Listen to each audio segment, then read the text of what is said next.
vous avez préparé pendant ces 3 jours. Donc c'est le bon moment. Là. Donc, on va commencer par une présentation des gens qui vont vous évaluer. Donc ils vont tous vous dire bonjour et vous dire qui ils sont et pourquoi ils sont là, rapidement. Et puis après, Olivier va un peu faire un résumé de ce que vous avez fait sur les 3 jours. J'allais dire les 3 ans, non, les 3 jours. Avant que vous puissiez commencer à présenter vos pitchs et vos produits. Après le comité d'évaluation, je ne dis pas le jury, parce que le comité d'évaluation se retirera pour essayer de classer tout ça et puis décider le prix, puisqu'il y a un prix, et le coup de cœur. Donc il y aura 2 lauréats, entre guillemets. Hein, et après, il y aura donc une remise des prix rapide. Et puis, bon, le jury racontera un peu ce qu'il pense de vous. D'accord ? Donc je vais passer Alors, on va commencer par le président du jury, après on fera le tour de tout le jury. Et oui, c'est toi qui commences à chaque fois. Là, c'est mieux pour qu'il te voit. Et puis que tu avances un peu, là, viens jusqu'à moi, là même. Voilà. Bon, bonjour. Ah, il y a plus de mecs que de jeunes filles quand même. Ça, il faudra changer ça. Bon, on me fait l'honneur de présider ce jury. Je ne sais pas pourquoi. Bon, enfin, non, j'ai quand même. Non, je suis assez lié à l'école des mines. Je suis allé beaucoup plus souvent à Saint-Étienne qu'à Gardanne, mais ça a changé grâce à Michel, parce que Michel se connaît depuis très longtemps, dans le domaine de la microélectronique. La microélectronique a vu une bonne partie de l'activité française se développer ici dans la région à Rousset, juste à côté. ST Microélectronique, vous avez dû entendre parler. Et pourquoi ST Microélectronique? C'est quand les mines de Gardanne ont été quasiment fermées, il a fallu trouver des relais de croissance. Et c'est pour ça qu'à Rousset, juste à côté, on a fait une unité de fabrication de puces qui sont devenues, aujourd'hui d'ailleurs ils marchent très très fort, ils sont devenus numéro 2 au monde, juste derrière Intel, pour la partie des puces qui vont dans les objets connectés. Donc, et à partir de là, j'ai plongé dans les puces et l'idée nous est venue de faire la carte à puces. Donc c'est ce que j'ai créé ici dans la région, à portée de fusil de Gardanne, à Gemnos, qui s'appelait Gemplus, qui s'est ensuite appelé Gemalto et qui aujourd'hui peut aller s'appeler la CIA. Heureusement qu'il y a eu un changement. Vous rigolez, mais c'est une vraie histoire. Le bouquin sortira au mois de mai.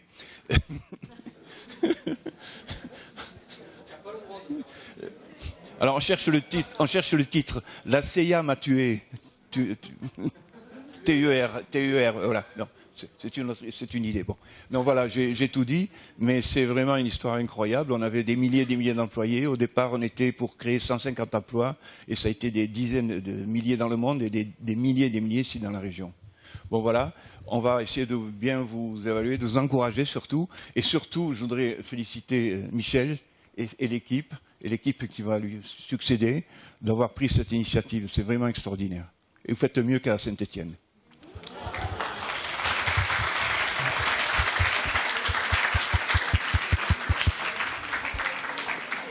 Bon, je vais vous... Alors, vous allez être un peu plus short que Marc, parce que sinon on prend tout l'après-midi. Et vous venez par là. Eh oui, c'est obligé. Bonjour à tous. Donc très rapidement, je suis Stéphane Barbati, entrepreneur, société Calisée. Voilà.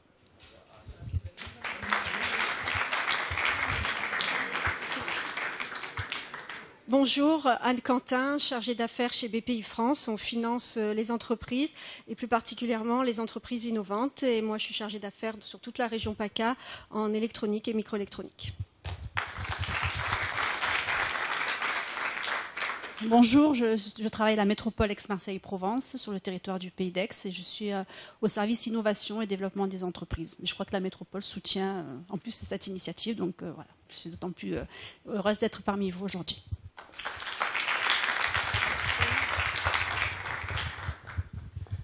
Bonjour, je suis Hélène Fontenot, je suis la directrice de la pépinière d'entreprises innovantes de Mereuil et de l'hôtel technologique du Puy-Moranda, juste à côté à Gardanne, et on accueille pas mal d'entreprises dans la microélectronique. Bonjour. Je pose. Je suis Sabrina Caron, je travaille à la direction générale de l'Institut Mines Télécom à Paris et sur un programme qui s'appelle Disrupt Campus sur le lien entre les écoles et les transformations numériques des entreprises.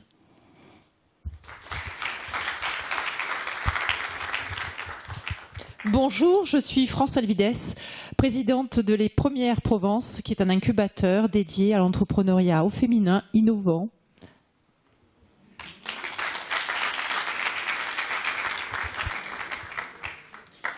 Bonjour à tous, Marie Brzezinski, coordinatrice de Pépite PACA Ouest. C'est le pôle étudiant pour l'innovation, le transfert et l'entrepreneuriat, mais Pépite, ça sonne vachement mieux. Nous, notre rôle, c'est de sensibiliser, de former et d'accompagner les étudiants entrepreneurs sur le territoire, en partenariat bien sûr avec l'École des Mines. Merci.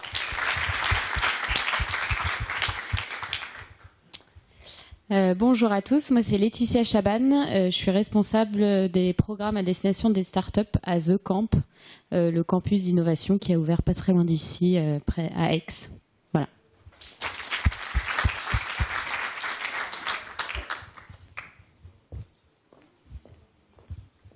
Bonjour, Nadine Buniazé pour ma part. Je suis responsable de la pépinière d'entreprise du pôle média où nous accueillons effectivement de jeunes créateurs et nous les accélérons pour leur permettre d'atteindre plus vite leur marché. La pépinière du pôle média fait partie de l'ensemble du consortium des pépinières de Marseille Innovation. Nous en avons 3 qui sont ouvertes déjà en ce moment sur le Technopole de Château-Gombert, sur le pôle média, et une 4e qui s'ouvre dans le centre-ville. Et nous accueillons assez souvent des pépites issues de l'école Charpak, notamment Sobuzz, effectivement, qui a été une belle réussite pour tout le monde.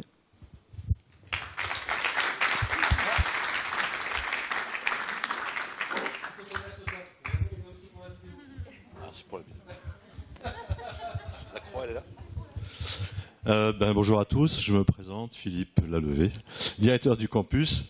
Je suis en même temps, peut-être plus stressé que vous à découvrir tous vos projets et à les soutenir du mieux que je pourrai. Donc, courage à tous. Tu démarres sur la présentation des 3 jours. Donc bonjour, Nathalie Beau, le cabinet Perspectives et Ressources. Donc j'interviens moi beaucoup dans les entreprises pour accompagner plutôt la sphère innovation managériale.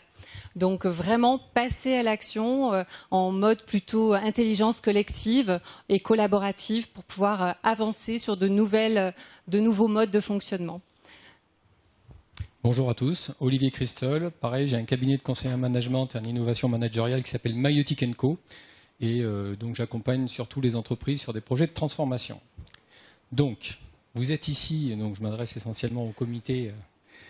On va vous expliquer ce qui s'est passé pendant ces 3 jours avant de voir leur pitch, parce qu'on les a fait souffrir pendant ces 3 jours.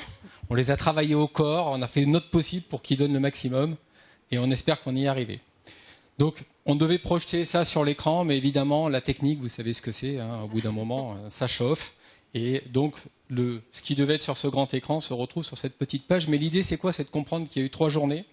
Une première journée avec l'émergence d'idées et la formation des équipes. C'est-à-dire qu'au début, ils étaient autant d'élèves à pitcher pendant 1 minute. À la suite de ça, eux-mêmes ont voté pour ce qu'ils estimaient être les 10 meilleures idées, qu'ils ont portées ensuite comme des projets, parce qu'on est sur de l'innovation, comme des projets sur les 3 jours. Donc ça, c'était la première journée. Deuxième journée, ils commencent à travailler sur leur projet avec ce qu'on appelle le Lean Model Canvas. C'est vraiment de travailler sur une solution, sur un projet qui peut déboucher en innovation, et vraiment que ce soit un projet qui puisse trouver des utilisateurs, des usagers ou en tout cas des clients. Et enfin, la dernière partie, c'est ce qu'ils ont fait quasiment ce matin, c'est de travailler sur la présentation pour pouvoir pitcher, pour pouvoir vous présenter leur projet devant vous. Et évidemment, ils vont être les plus performants possibles. Je leur fais confiance. Dans la philosophie en fait, de ces 3 jours, on est sur un mode très dynamique parce qu'ils ont vraiment travaillé, on va dire, de manière intense, mais avec le côté ludique. Puisque si on est dans la créativité, c'était aussi important d'être là-dessus et d'être aussi dans savoir se faire plaisir. Donc il y a eu tout un processus, comme l'évoquait Olivier, on passe de l'idée et on construit au fur et à mesure pour aboutir à quelque chose qui soit plausible, qui tienne la route, ou en tout cas, voilà, c'est ce que vous aurez en présentation. Et indirectement, c'est aussi une façon de travailler sur la posture, puisque leur posture en tant que futur ingénieur voilà, en entreprise et assurer un lien avec le collectif, faire en sorte qu'ils soient dans la collaboration, qu'ils soient à l'écoute aussi les uns des autres et que ce projet soit aussi porté par un groupe. Juste mes notes, sinon je ne me rappelle pas. L'idée, c'est quoi? C'était de vous expliquer. Donc, j'ai parlé du Lean Model Canvas. On leur a fait aussi utiliser des méthodes, ce qu'on appelle des méthodes de management visuel, des méthodes de créativité, de l'intelligence collective. On a fait venir, en fait, l'école a fait venir des personnes de l'extérieur pour qu'ils puissent avoir des regards extérieurs sur leur projet. C'est Steve Jobs qui disait que quand il avait une idée, il allait la confronter à 100 personnes avant de partir tête baissée dans son idée. C'est vraiment important d'avoir ce regard extérieur. L'idée aussi, c'est qu'ils se mettent, quand ils créent, de se mettre vraiment dans la posture du client, travailler sur cette empathie utilisateur, empathie client. Et on les a amenés aussi à travailler sur leur ressenti. C'est pas chose aisée quand on a 23 ans ou 22 ou 20 pour les plus doués, j'imagine. Et en fait, de travailler sur ce ressenti et sur les émotions. Le cadre du pitch. Voilà, donc par rapport au pitch, la structure qu'on va avoir là toute cet après-midi, donc il y a 3 minutes en fait pour chaque pitch, donc 3 minutes précises, ça ira pas au-delà. Donc ils ont vraiment travaillé aussi sur ce timing pour faire en sorte d'arriver à vous présenter en 3 minutes les éléments. À la suite du pitch, on aura en fait un échange de questions-réponses qui va être court, mais qui va durer 5 minutes à la suite de chaque pitch. On enchaînera, on fera en sorte, et là on a du coup les personnes qui seront prêtes à passer, les autres qui passeront juste après. Enfin voilà, il y a toute une articulation qui se fera. Et sachez en tout cas que vous n'aurez pas de retour sur les pitchs que vous aurez fait cet après-midi. Autant vous en avez eu précédemment, autant là, ben voilà, on est sur chacun pitch tour à tour. Et le jury, enfin pas le jury, le comité de sélection, d'évaluation, pourra donc attribuer, donc vous réunirez à la fin de l'ensemble des pitchs qui auront été réalisés, vous prendrez un temps pour vous réunir, pour décider entre vous en fait de 2 prix. Un premier qui tournera autour du projet en fait, qui vous aura vraiment, que vous considérerez comme étant le plus intéressant, et puis un deuxième prix qui sera attribué à un projet plutôt coup de cœur. Voilà, donc on va être sur 2 niveaux de prix. Après, bien évidemment, tous, vous verrez, ils ont tous leur intérêt, ces projets. Donc là, on est un peu en mode concours et ça fait aussi partie de la dynamique qui va être créée. Donc, dans l'idée, en fait, il y a 2 groupes à chaque fois qui sont là en attente.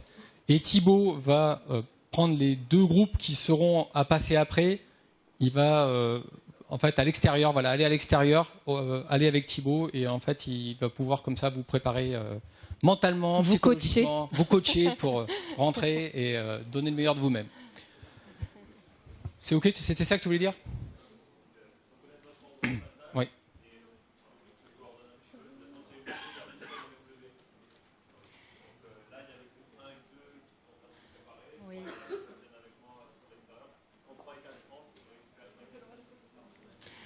Et donc, pour vous situer aussi sur le déroulé, donc là c'est plutôt pour vous, vous avez des numéros qui sont mentionnés avec un petit visuel qui vous a été donné, remis par Michel et composé par Michel.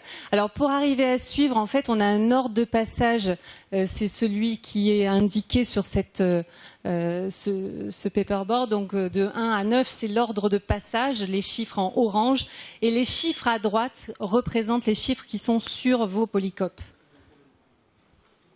Et donc de toute façon, voilà, il y a le nom, et puis le groupe va aussi peut-être resituer, ou on vous resituera de quel sujet, mais normalement vous le trouverez assez rapidement. Ok, donc je vois qu'ils se languissent de passer. Là.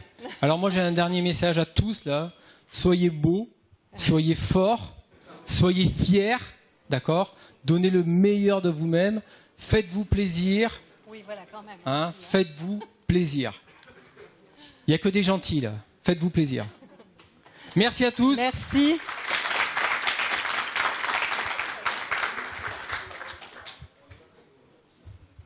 On annonce le premier ou vous l'annoncez? On est des gros. Juste redire. Donc là, pour le premier, c'est Anti-Frelon. C'est le numéro 4.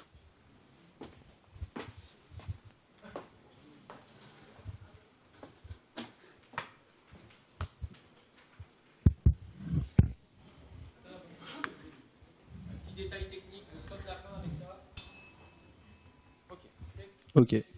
En fait, tu termines ta phrase.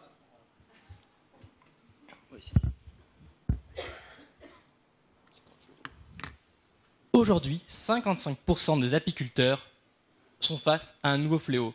Leurs ruches et leurs abeilles ont un nouvel envahisseur, le frelon asiatique.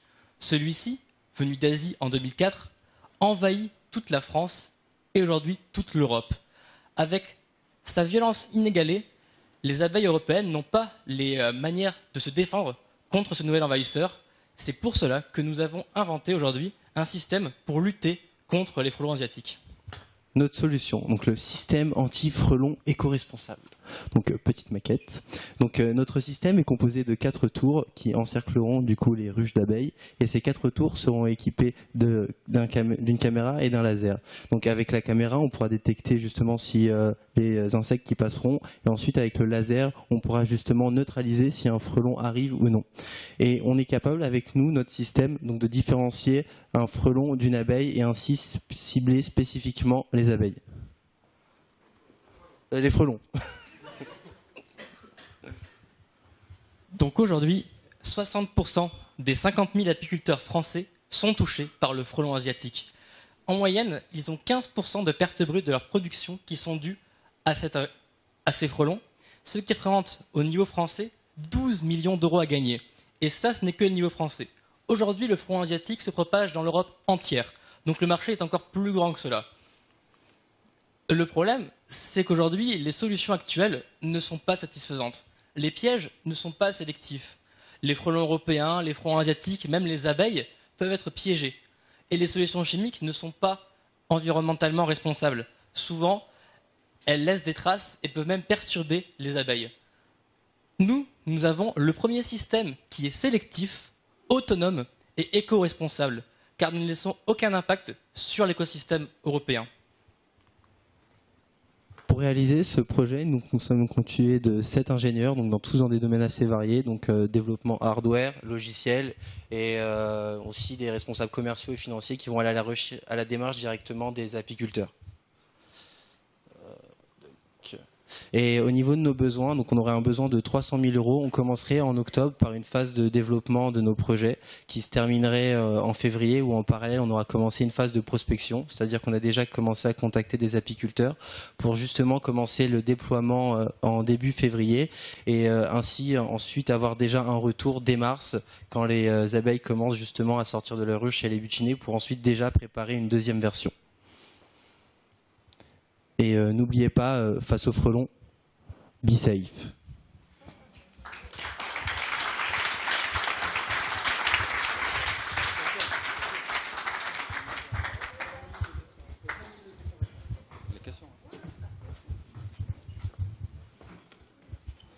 Donc voilà, vous avez 5 minutes pour poser des questions.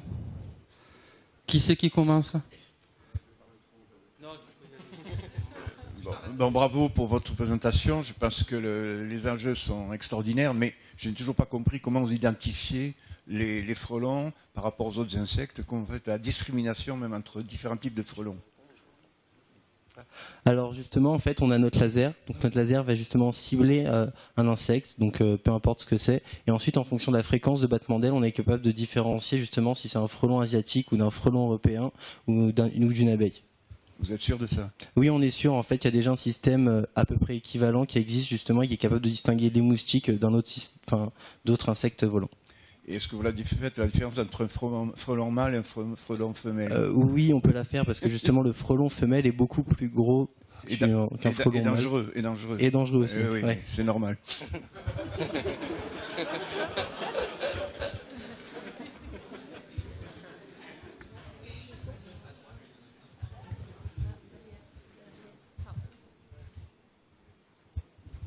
Alors ma question porte en fait sur le recouvrement, l'aire de recouvrement de votre système. Comment ça fonctionne? Alors on a du coup une caméra à laser qui a une portée qu'on a estimée à 10 mètres et donc on peut couvrir du coup 100 mètres carrés avec notre surface et ainsi on a calculé qu'on pouvait disposer au maximum 10 ruches, justement 25 au maximum ruches au sein d'un système et être complètement protégé. D'accord, donc en fait ça protège le rucher. Oui, c'est ça. Ok.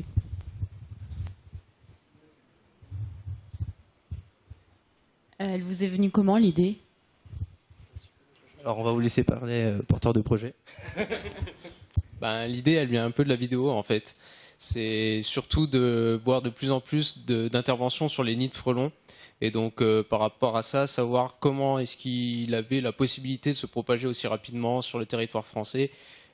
Comment est-ce qu'il vivait, de quoi il se nourrissait. Et du coup, on se rend compte que principalement, il va aller sur les ruchers parce que c'est des sources de protéines assez faciles, qui sont sans défense, et que lui, il pourra par la suite ramener dans son nid pour justement créer d'autres colonies.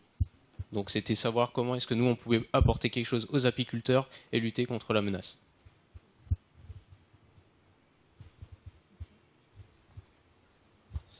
Alors, félicitations donc pour cette présentation très didactique. Une petite remarque et puis une question. La remarque, c'est que j'ai vu un reportage récent où ils utilisaient des poules pour combattre les frelons. Est-ce que vous pouvez vous comparer par rapport à ce système-là? Et la question, c'est, j'ai pas compris encore. C'est la caméra qui fait la reconnaissance et le laser qui élimine le frelon ou Donc en fait, juste pour d'abord revenir sur les poules. Donc en fait le système qu'ils utilisent grossièrement, donc soit on a vu c'était des produits chimiques qui peuvent plus ou moins bien marcher, soit sinon c'est un apiculteur qui sera là avec une raquette autour des ruches et qui fera des rondes pour taper des frelons, soit il viendra justement à la poule, où là encore c'est une poule noire, enfin c'est une espèce assez spéciale de poule qui elle mange les frelons. Et encore, cette poule-là, elle a une hauteur, elle saute pas assez haut, on va dire, pour attraper un frelon. Et il faut savoir qu'un frelon peut attaquer justement à une vitesse de 40 km/h. Donc la poule va pas aussi vite. Donc voilà, on a quand même un système plus performant qu'une poule. Et du coup, pour aussi revenir à la question, la deuxième, c'était à l'identification. Donc en fait là, la caméra va surtout, donc elle va pas forcément avoir une définition nécessaire pour différencier, et elle va justement essayer d'identifier plein de petits points noirs qui apparaîtront à l'écran, et là-dessus, une fois qu'elle aura ciblé ces points noirs à la distance et leur position, là il y aura un laser qui va être pointé dessus, et le laser ensuite c'est lui qui va identifier de quelle espèce il s'agit. Et ensuite, si c'est identifié comme un frelon, et ben le frelon est neutralisé. Comment? Avec le laser.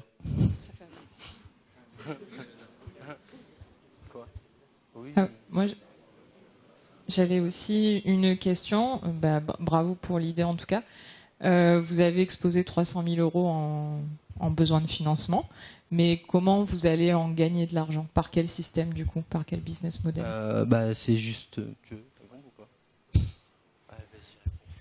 Alors pour gagner de l'argent, on propose du coup de se mettre en partenariat avec les apiculteurs et donc de leur louer les systèmes pour les premiers systèmes que l'on met en place, de leur louer le système et donc d'avoir une rentrée d'argent dès février, dès les premières sorties, vu que c'est la période de février à mai, c'est la période qui est très importante pour cette partie-là, et donc entre février et mai, notre premier ensemble de systèmes, de les louer aux apiculteurs et plus aux apiculteurs du Sud-Ouest qui sont énormément touchés aujourd'hui en France, où c'est là où il y a la plus grande concentration de frelons asiatiques.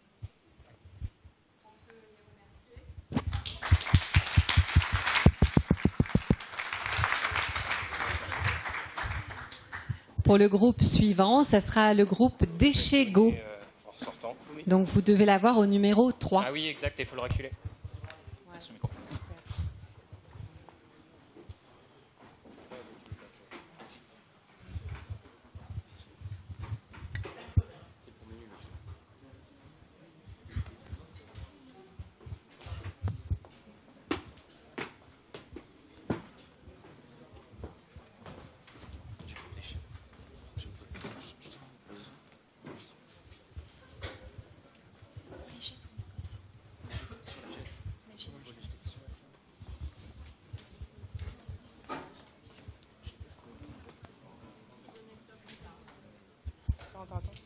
tout le monde jette son truc aussi.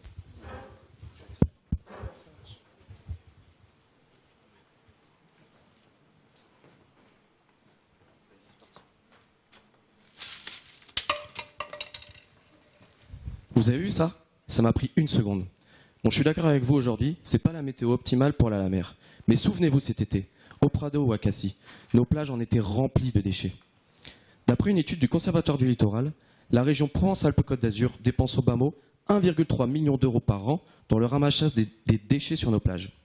Et en 2018, 20% du budget de la région est consacré à l'économie verte. Ce que nous vous proposons, c'est une alternative ludique, éco-responsable et citoyenne pour remédier à ce problème, sous la forme d'une application mobile. Mais alors pourquoi ludique? Alors, je pense que vous avez tous entendu parler l'année dernière d'une application qui a fait le buzz, tout l'été. Une chasse aux petits monstres, on l'appelait Pokémon Go. Alors notre idée, chasser les déchets. Déchets Go, collectez-les tous. Cette application s'adresse autant aux adolescents qu'aux jeunes parents et bien d'autres. Et l'éco-responsabilité là-dedans? Alors l'objectif premier de notre projet, c'est de sensibiliser la population à la pollution de manière générale.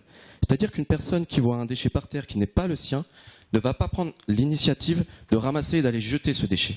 Ce que l'on veut faire, c'est inciter cette personne à ramasser puis aller jeter ce déchet, et c'est là qu'est l'acte de citoyenneté. Pour chaque déchet ramassé, il y aura un nombre de points attribués via l'application à l'utilisateur. Ces points seront ensuite convertis avec les établissements partenaires de l'application et pourront être transformés en avantages dans ces établissements. Ainsi, l'économie locale en ressort alors favorisée et ces établissements seront localisés sur une map présente sur l'application. Mais alors, qui pourrait être intéressé par notre application? Eh bien, en premier lieu, ce seraient les communes et les régions impliquées dans la propreté de leur territoire. Et en appliquant la population via notre application, réduisent le coût du ramassage des déchets sur les plages et initient la jeunesse à l'éco-responsabilité. Et donc, les utilisateurs de l'application seraient les établissements scolaires et les citoyens comme vous et moi. Mais maintenant, quelles seraient nos sources de revenus? Alors tout d'abord, il se baserait sur une application payante destinée à visée éducative, destinée par exemple qui pourrait être utilisée lors de sorties scolaires, mais également lors d'autres événements culturels. Et également, nous proposons un service de référencement de nos partenaires commerciaux. Ces partenaires pourraient participer sous 2 formes. La première serait qu'ils proposent, comme l'a dit Emmanuel, davantage aux utilisateurs de l'application, mais également, et donc ils seraient référencés gratuitement, et la seconde catégorie pourrait participer, pourrait être référencée de manière payante. Enfin, à plus long terme, l'utilisation des données de l'application pourrait être utilisée afin de la rendre plus agréable à l'utilisateur via l'affichage par exemple de publicité et donc être personnalisée pour les utilisateurs mais également pour les partenaires commerciaux. Ce que nous vous demandons aujourd'hui, c'est de croire en notre projet et d'y participer. Comment? En finançant le développement de l'initiative. Pour ça, nous sommes 8 jeunes ingénieurs motivés et notre objectif est de le lancer en 2019 pour l'été.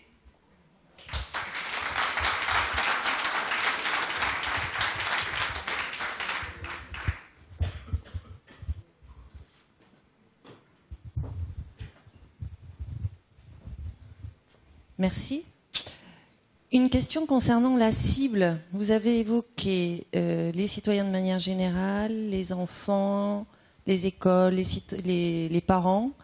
Est-ce qu'il n'y a pas justement un zoom à faire, ne serait-ce que pour l'attractivité de l'appli, le design voilà. Est-ce que ce public extrêmement large n'est pas trop large justement? En fait, l'idée, c'était de développer 2 applications différentes. Donc, une application grand public, donc comme vous l'avez dit, destinée aux citoyens lambda qui trouve un déchet sur la plage, récupère ce déchet, le met dans l'application et donc peut aller profiter de ces points dans les commerces locaux. Et dans un deuxième temps, l'objectif, c'était de proposer une application destinée donc aux écoles. Et donc, cette application serait payante, comme l'a dit Alexandre. Et donc, lors d'une sortie scolaire, dédiée à l'environnement, cette application pourrait permettre de sensibiliser les jeunes qui seront intéressés du côté ludique de l'application. Je ne sais pas si ça répond à votre question. Voilà. Bonjour, merci pour votre présentation. J'avais une question. Comment vous savez que le déchet est réellement ramassé?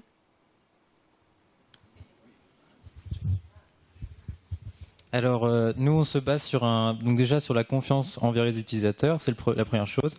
Donc, pour éviter la triche, donc on avait pensé à plusieurs solutions, mais la plus simple, ce serait déjà d'avoir une limite, un quota en fait par jour, comme sur les applications gratuites. En fait, simplement, on aurait par exemple 10 possibilités de déchets.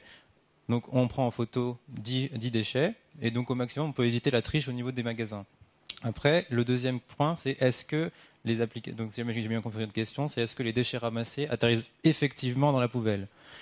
Et donc là, le problème, c'est qu'on n'a absolument aucun moyen de vérifier la bonne foi des utilisateurs. Sauf que par contre, on peut se dire, est-ce qu'un utilisateur va s'amuser simplement à ramasser un déchet pour ne pas l'amener dans une poubelle? Mais en fait, comment vous savez qu'il le ramasse? Il le prend en photo, c'est ça? Donc il le prend en photo, ça le scanne et ça permet d'attribuer des points. À partir de là, il a déjà effectué le geste de le ramasser, donc on peut se dire assez naturellement qu'il va poursuivre son geste. Le but étant de responsabiliser. Si jamais ça touche 5% de gens qui cherchent à tricher, ça ne nous concerne pas puisqu'on veut simplement que la plupart des gens aient le réflexe de ramasser les déchets qui ne leur appartiennent pas afin de favoriser la responsabilisation des citoyens. Bon, je vais vous faire part de mon expérience dans le domaine. Il y a 25 ans, un peu plus, sur une plage à San Diego en Californie, on a été surpris de voir que le nettoyage se faisait par des clodos. Ils ramassaient surtout les boîtes, c'était les boîtes de bière, les boîtes les boissons. Et ils ramenaient ça à un supermarché, on les comptait, on leur donnait quelques centimes de dollars.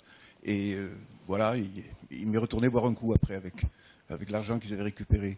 On a essayé d'utiliser les cartes à puce justement pour comptabiliser. Et on ne pouvait travailler que sur certains types de déchets, les boîtes, les bouteilles, mais les papiers, tout ça, c'était impossible. Bon, finalement, il fallait développer des systèmes de comptage, les chaînes, les grands distributeurs, enfin les supermarchés. Finalement, on a arrêté. Mais je vous encourage de continuer, parce que la technologie a évolué, vous pouvez prendre des photos, les smartphones n'existaient pas. Mais...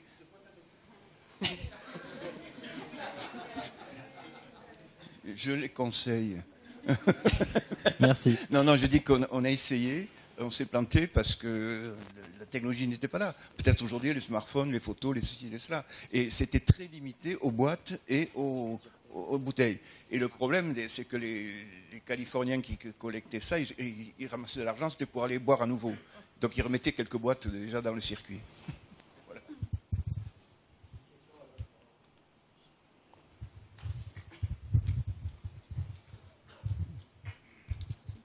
Moi, j'ai une question concernant votre modèle économique. Vous êtes 2, 4, 6, 8. Vos clients, c'est les mairies, les écoles, si j'ai bien compris. Vous allez vraiment vivre tous les 8 sur ce projet avec ce modèle économique-là? Alors, pour le modèle économique, donc effectivement, une première cible, comme on l'a expliqué avec l'application à visée éducative, ce sont les écoles et les communes pour tous les événements. Donc là, ce sera une première source de rémunération. Mais ensuite, on a déjà pensé à un business plan évolutif. Et donc, c'est pour ça qu'on a présenté le modèle de référencement de l'application. C'est comme ça que marchent la plupart des applications mobiles gratuites. Et on pourrait donc se faire des revenus à partir de référencement des partenaires commerciaux, avoir de l'utilisation des bases de données utilisateurs pour faire une application plus ciblée, et ça profiterait aux partenaires commerciaux, et je pense que ce serait une source de revenus suffisante pour l'application.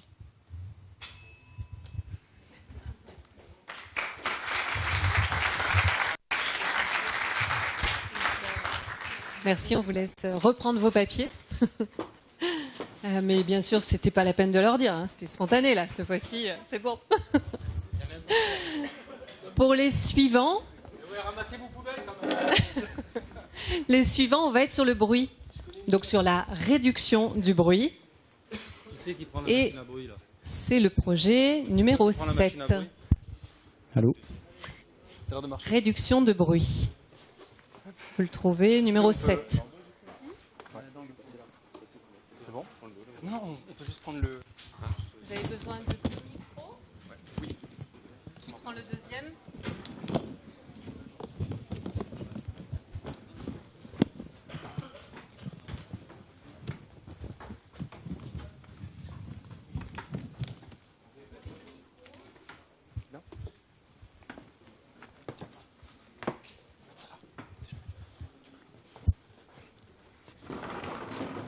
Je réorganise. Là, comme ça. Ok. Bonjour à tous. Je peux commencer ou...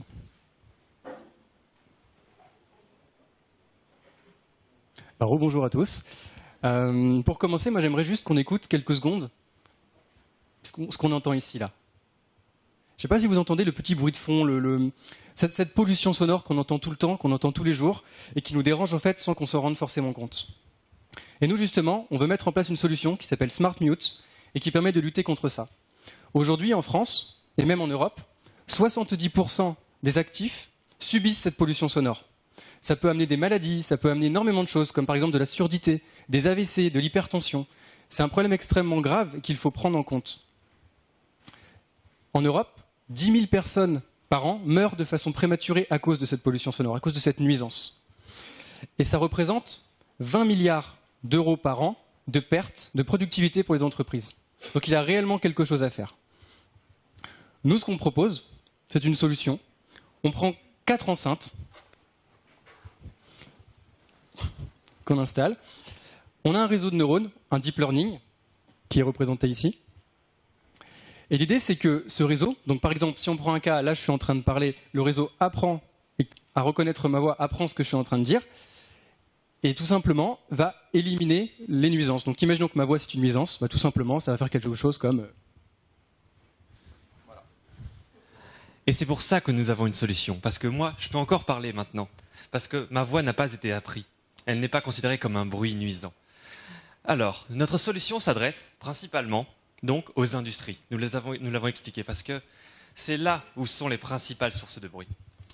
Les industries, là où tout le monde est victime du bruit, tous les ouvriers, tous les employés, et qui représentent toute cette masse de population qui doit porter des casques anti-bruit qui valent extrêmement cher et qui sont extrêmement peu pratiques vis-à-vis de leur travail.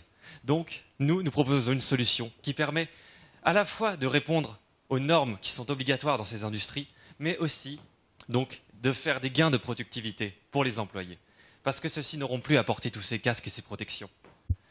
Alors, notre concept commercial est de vous apporter une solution clé en main. Nous apportons la solution, nous venons installer chez vous, donc chez ces industriels, la solution qui permettra de supprimer tous ces bruits parasites. Et pour ça, nous garantissons la maintenance du réseau de neurones et donc son apprentissage et sa maintenance. Donc pour cela, nous sommes une équipe de 6 ingénieurs spécialisés à la fois en électronique et en informatique.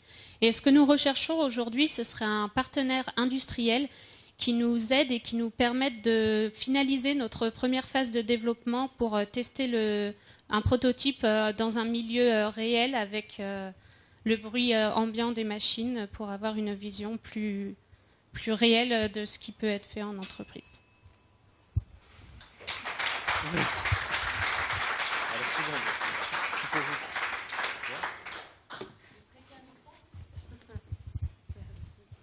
Alors, qui pour une première question?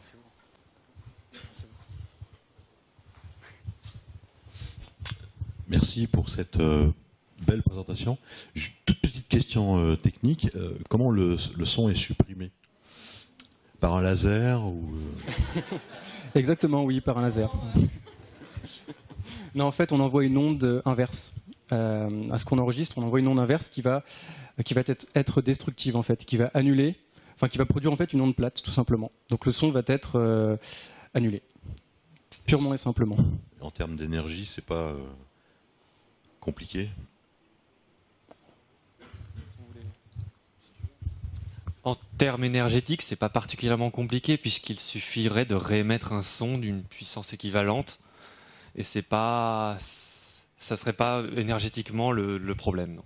Ça serait pas un problème majeur qu'on a analysé puisque nos clients, donc les clients potentiels qu'on cible, les grands industriels, disposent de sources d'énergie capables de répondre à leurs problématiques. Une petite question, vous avez regardé de près les travaux du laboratoire d'acoustique? Parce qu'il me semble qu'ils ont travaillé pas mal sur ces problématiques. Le LAM, de mémoire, je crois que ça s'appelle comme ça, Laboratoire acoustique de Marseille, un truc comme ça.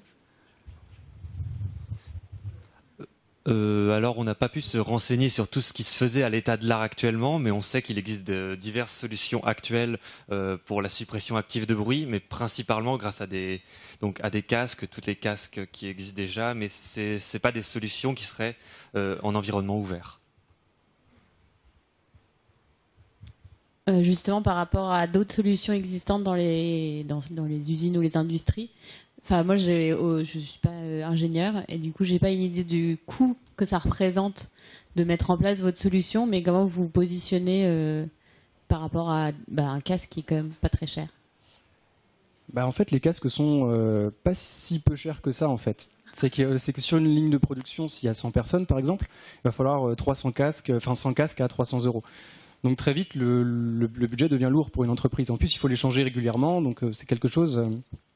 Là, si on fait un forfait qui reste abordable, on n'a pas de chiffre particulier en tête, mais un forfait qui soit abordable et qui de toute manière, un chef d'entreprise, quand il voit un abonnement de cette manière, c'est une formule qui est très très abordable, qui donne vraiment envie, en fait, tout simplement. Du coup, les seules ressources que l'on aurait besoin d'installer, ça serait donc des enceintes pour l'émission d'une onde qui serait inverse, des micros pour l'apprentissage et la captation du bruit, et donc toute notre solution software qui serait une fois développée uniquement à base de mise à jour et donc qui n'aurait pas un coût extrêmement redondant. Après, oui, c'est ça, les casques déjà équipant déjà les industriels sont extrêmement coûteux, puisque si vous faites venir ne serait-ce qu'un intérimaire sur votre chaîne de production, celui-ci doit avoir son matériel personnel, ce qui rajoute 300 € à la facture et qui revient de manière continue s'ajouter à vos coûts.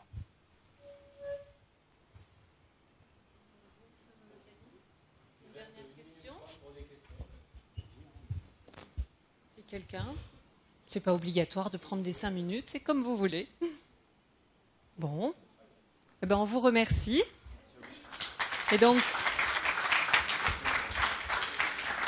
Et donc, on va enchaîner avec le projet 2, c'est le drone aquatique.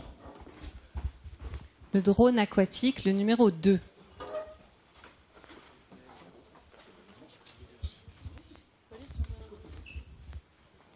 Les drones, vous avez besoin de 2 micros? Un seul, c'est bon?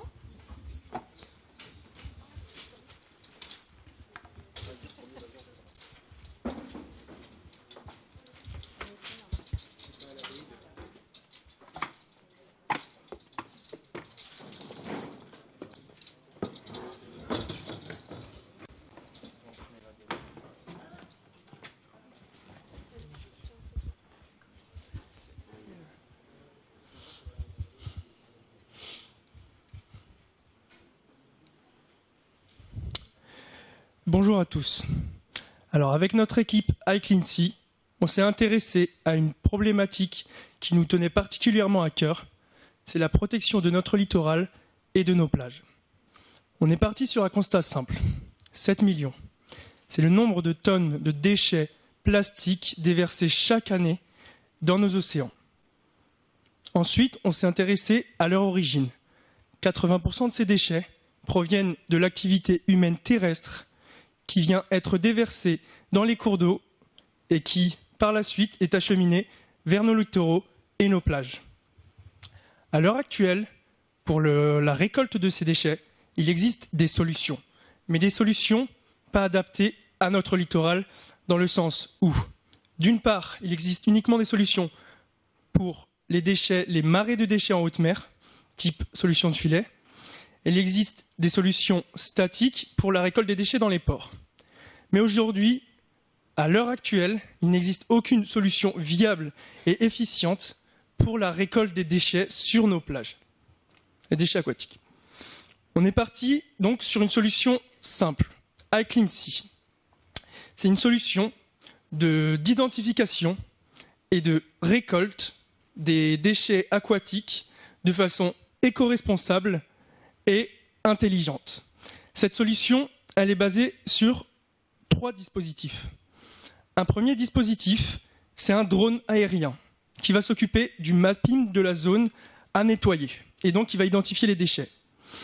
Un interfaçage avec des bouées GPS et des bouées collecteuses de l'intensité du courant. C'est cet interfaçage entre le drone et les bouées qui va prédire au plus près l'évolution de ces déchets dans la zone à nettoyer.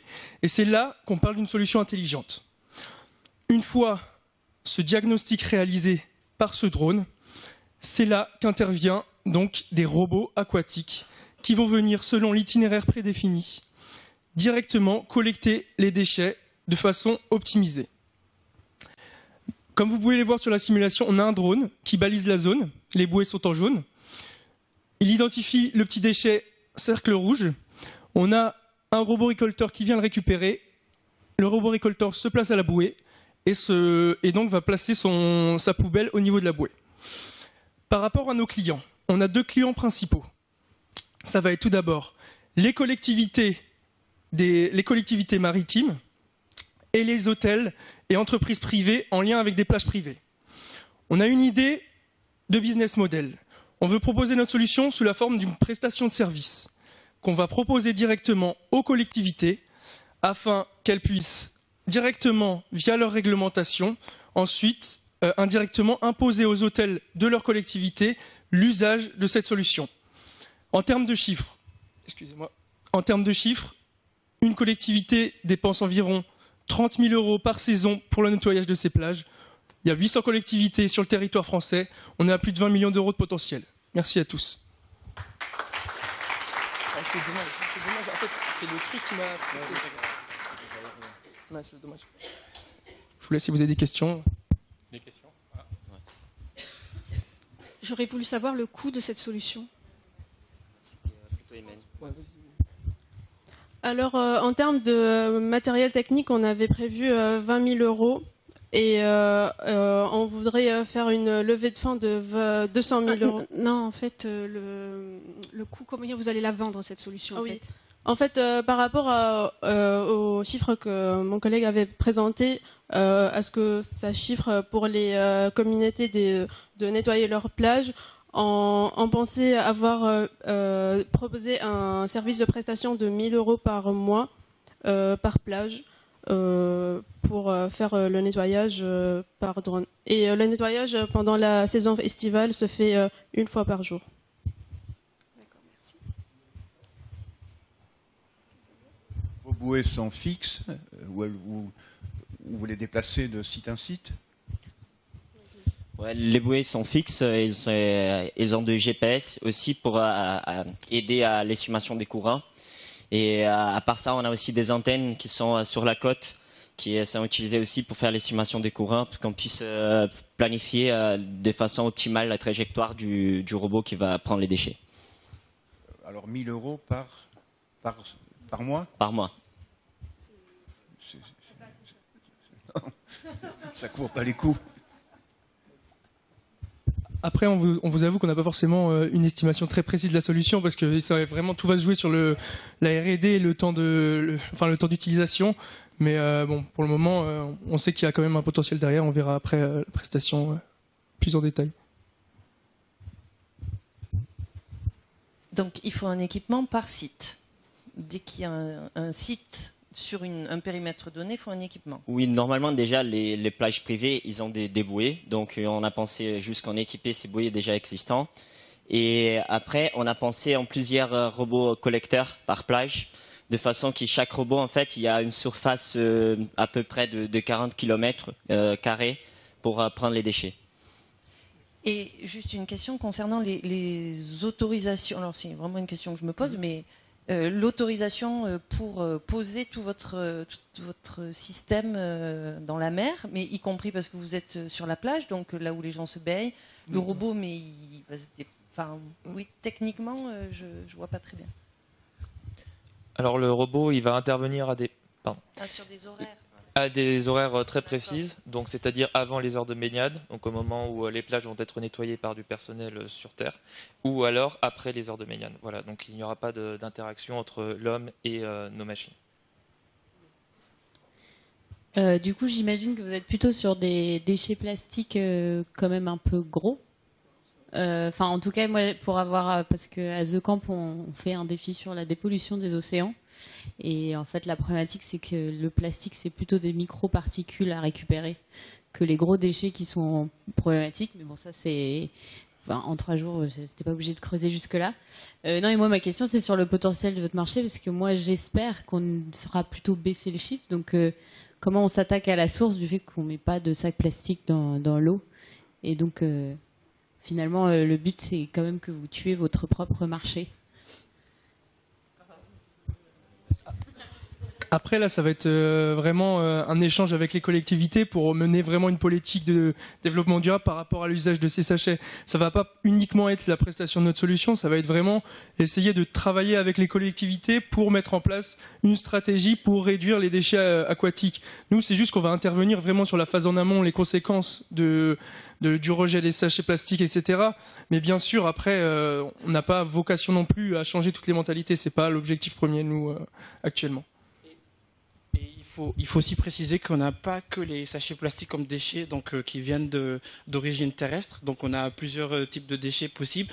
Donc même si l'utilisation des déchets plastiques est réduite, due à l'activité de l'homme, etc., malheureusement, on aura toujours des déchets qui viendront d'origine terrestre. Et donc on aura notre activité qui sera potentiellement toujours viable, valable.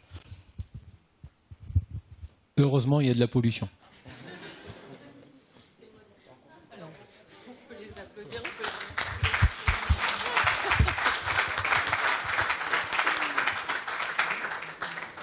Alors, on vous invite à descendre avec tout votre matériel.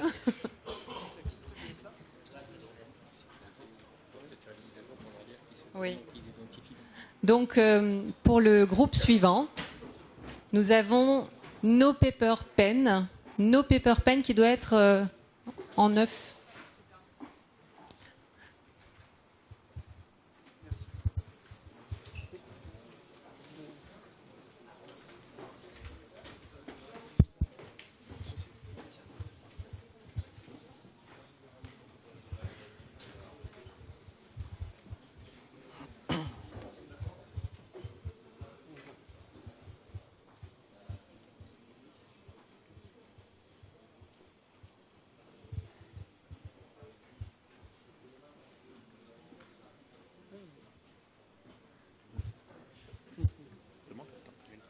Bonjour à tous. Ah, excusez-moi, j'ai un appel important.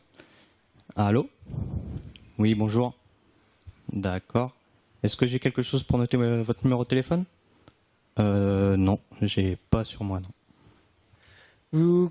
Vous reconnaissez peut-être déjà dans ce genre de situation un peu triste où vous vous retrouvez avec vos mains occupées, votre smartphone occupé, et malheureusement, le numéro d'un client important qui doit arriver. Eh bien, moi, Gaël Maestre, je vous propose la solution, le No Paper Pen.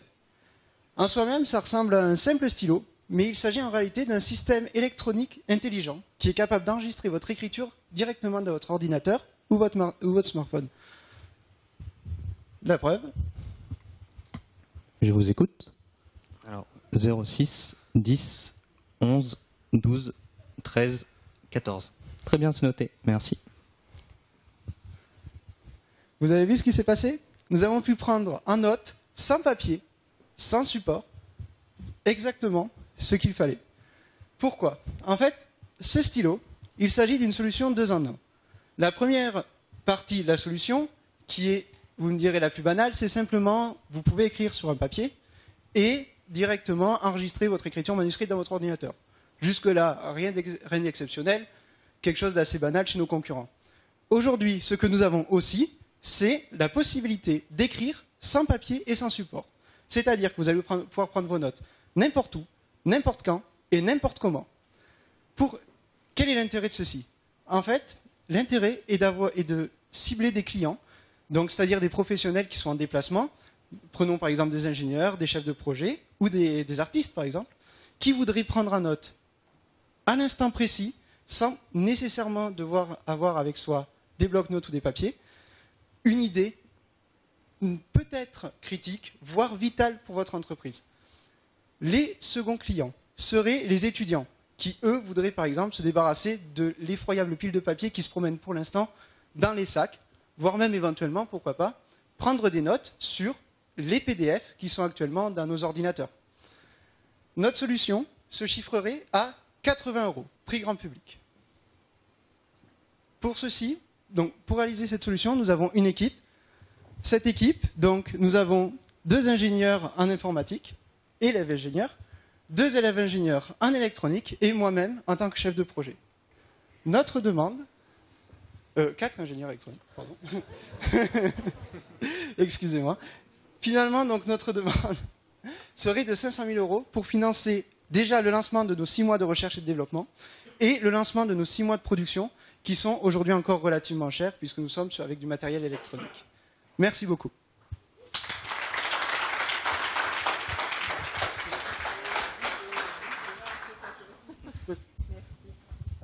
Alors, une question. Merci pour votre présentation. Je voulais juste vous demander comment vous positionnez votre produit par rapport à des systèmes de reconnaissance vocale. Ah oui, alors c'est un point que j'avais oublié d'aborder. Je suis désolé. C'est en effet, nous comptons intégrer un système de reconnaissance vocale. Ça vient en fait d'une discussion que nous avons eue avec beaucoup de personnes, d'intervenants qui étaient très concernés par le problème et qui nous ont expliqué que, par exemple en voiture, on ne pouvait pas libérer sa main pour prendre une note. Donc le micro doit faire partie du prototype. Simplement, là, je suis désolé, c'est un oubli de ma part.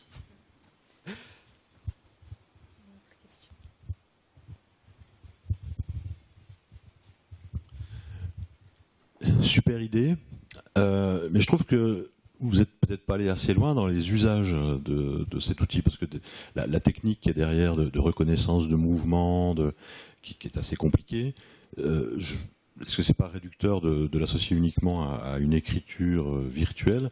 Est-ce que ça peut pas être un objet beaucoup plus, comment dire, à utilisation beaucoup plus importante, ne serait-ce qu'un joystick, un sabre laser encore, j'aime bien le caser, ou tout type de... Enfin, voilà, quelles sont les réflexions sur les usages que vous pourriez peut-être avoir?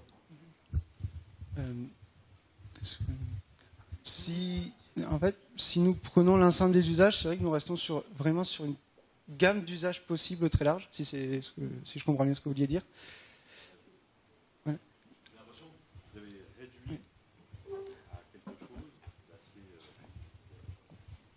Qui est de prendre des notes quand on téléphone, et avec un micro en plus, c'est pas facile. Mais j'ai l'impression que cet outil, la technique qu'il va contenir, pourrait permettre multiples usages qui ne sont pas uniquement ceux que vous avez cités. Enfin, il y a une espèce de frustration dans mon écoute, si vous voulez. En fait, je comprends ce que vous voulez dire. C'est vrai qu'actuellement, là, on a plusieurs projets qui sont en train de sortir, qui sont justement de permettre de capter des mouvements sans avoir besoin d'installer de l'équipement dans une pièce entière pour détecter des appareils. Pour l'instant, on est encore sur des prototypes qui sont pas encore prêts, donc qui sont pas encore, par exemple, prêts à être diffusés du grand public. Et la difficulté est de se baser sur quelque chose, de se lancer sur quelque chose qui n'est pas prêt pour des usages aussi complexes. L'avantage de l'écriture, c'est qu'on reste sur des usages relativement simples. C'est assez facile de retransmettre une écriture et donc de capter les mouvements d'une écriture, alors que par exemple capter les mouvements du bras entier peut commencer à devenir plus complexe. Quel est le bénéfice environnemental de cet outil?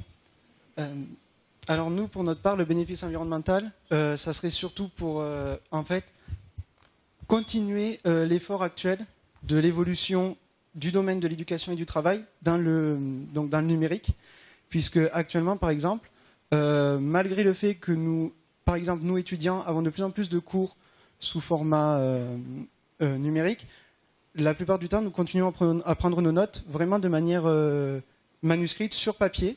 Donc, ce qui fait que, par exemple, moi-même, je me retrouve avec des piles entières de papier chez moi, souvent du papier dont nous aurions pu éviter le gaspillage. Juste pour préciser, il y a le papier d'un côté, de l'autre, la création, les matériaux, l'énergie nécessaire à la conception même d'un outil comme celui-là. S'il n'y a que l'économie papier, ça fait un peu léger dans la dimension environnementale, non? Oui, ça c'est un peu la difficulté, c'est c'est un peu le problème, c'est est-ce qu'on ne sacrifie pas quelque chose pour... est-ce qu'on n'essaye pas de cacher un problème par un autre? Donc nous, notre objectif, ça serait de garder une certaine durabilité dans le stylo, il me semble. Voilà. Donc par exemple, garantir en fait que le stylo va rester utilisable pendant plusieurs années, et ensuite, par contre, nous investir aussi dans une filière recyclage, puisque aujourd'hui, non seulement c'est obligatoire pour les entreprises, mais c'est vraiment un geste dans lequel nous sommes censés nous investir aujourd'hui, et c'est une dimension qui est encore trop oubliée et que nous souhaiterions mettre en place. Moi, j'avais une question du coup, alors sur l'usage et la cible, c'est-à-dire que je vois l'intérêt de pouvoir écrire partout sans papier, mais quand j'écris, j'ai besoin de visualiser ce que j'écris. Donc du coup, je me posais la question plus loin de la cible, à qui ça s'adresse vraiment. D'accord. Alors, par rapport à ça, en fait, c'est un problème qui nous est beaucoup revenu, justement. C'est vrai, lorsqu'on va écrire des grands documents, nécessairement, on va avoir besoin de visualiser. Donc, pour l'instant, visualiser soit en écriture papier, soit directement l'écriture numérisée sur ordinateur, ou sur une tablette, oui, c'est vrai. Et en fait, l'intérêt, vraiment, c'est pour les petites notes. Les petites notes, en général, on préfère les prendre un peu à la volée. Voilà. Donc éviter, par exemple, de sortir un post-it à chaque fois que nous voulons prendre un mot. Ce mot sera directement sur votre smartphone ou votre tablette. Où, là, on ne pollue plus, en fait. On les remercie. Merci beaucoup. Alors, le prochain projet, Noïve, qui est le numéro 1. Noïve, alors il a été renommé, je ne sais pas si vous avez le dernier.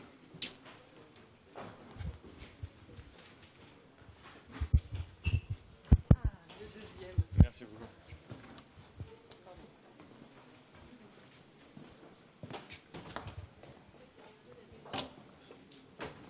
C'est bon, ça tient?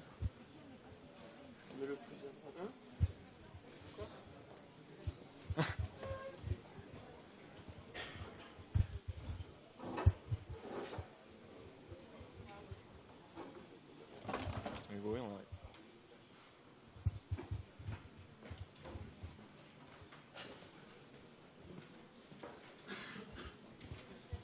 Non, on attendait juste Hugo. Non, on va y aller.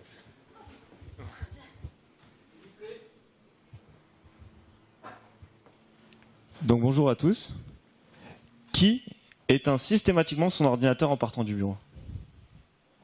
Je vois qu'il y a des bons élèves. Mais il faut savoir que pour une entreprise, 40% de sa consommation d'électricité est due à ses appareils laissés actifs en l'absence des employés. Aujourd'hui, en tant qu'entreprise, êtes-vous en capacité de me dire votre consommation dans le temps, dans l'espace, sa répartition? Il y a quelques mois, l'entreprise dans laquelle je travaillais a reçu une facture un peu plus élevée. Pourquoi? Comment? Où? Qui? Aucune idée.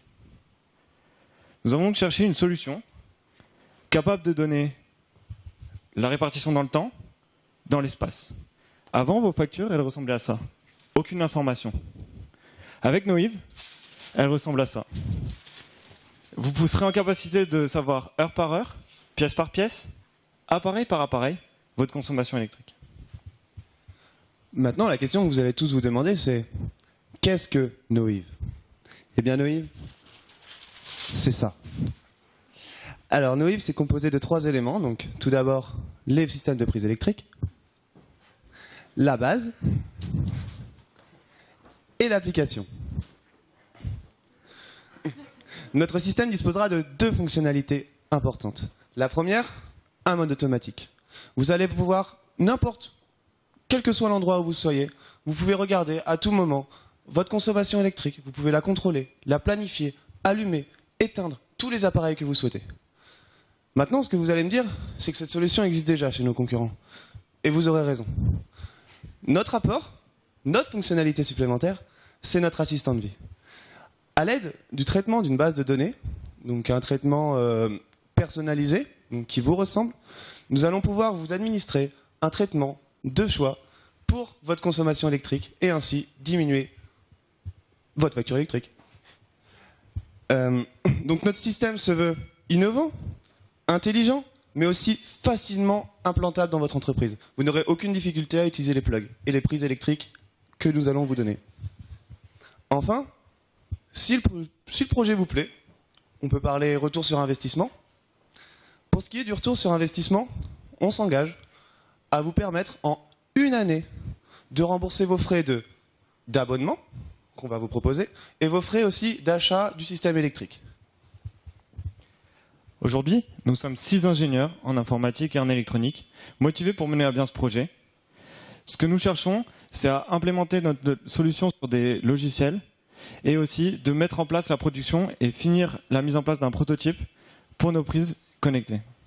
Aujourd'hui, nous cherchons un investissement de l'auteur de 200 000 € pour démarrer et lancer la production. Merci pour votre attention. Oui. Ah, pardon. Il y a des questions. Merci pour cette présentation. Juste, donc votre système, vous changez les prises électriques c'est des prises spécifiques et du coup, il faut changer partout? Alors non, pas du tout. En fait, dans les nouvelles installations, dans les nouvelles maisons, dans tout ce qui est en construction, on pourra intervenir directement sur la prise. Mais à l'heure actuelle, puisque les maisons ne sont pas encore équipées en fait du système de communication sans fil qu'on va mettre en place, on propose des plugs entre la prise et l'appareil électroménager ou en tout cas la chose qu'on branche. D'accord. À l'image du coup d'une multiprise simple ou avec plusieurs supports du coup dessus.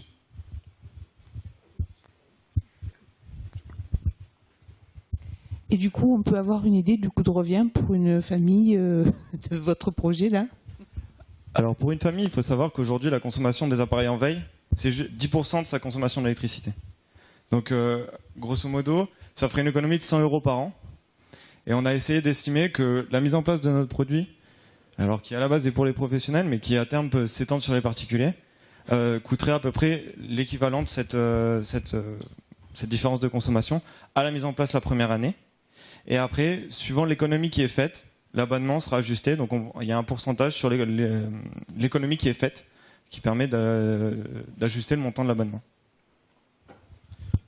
Donc c'est une question à la suite, justement, peut-être en complément. Parce que vous avez dit que vous remboursez au bout d'1 an. J'ai pas très bien compris. Ça veut dire que vous remboursez le client, ou alors vous vous engagez à ce que le surcoût que vous apportez soit inférieur. Mais quel est le gain en ce cas-là pour la famille s'il doit toujours payer pareil qu'avant?